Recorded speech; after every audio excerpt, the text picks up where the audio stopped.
On his way to get married, a military man and his best man set off on an 800-mile road trip from Camp Lejeune in North Carolina to Lafayette, Indiana.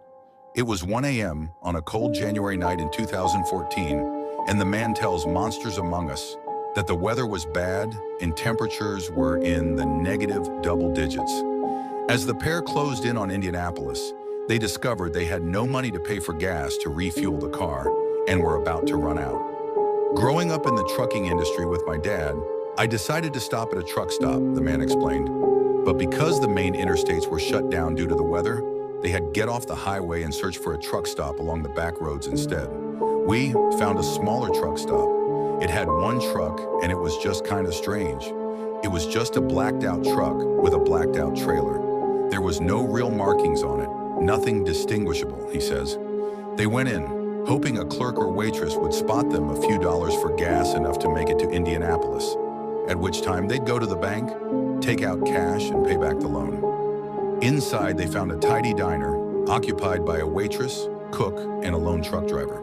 I went inside, talked to this driver, and he bought us a cup of coffee.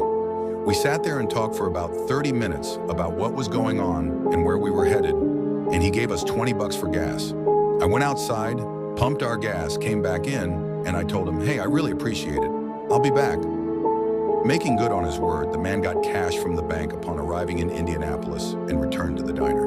When we arrived at about 10 o'clock in the morning, it's boarded up, he says. It looked like it's been abandoned for years and the truck's gone, but we had just been in there. They pulled in anyway and found a police officer parked in the lot. They explained what happened just hours before, to which the cop chuckled and replied, "Oh, you met the ghost of three."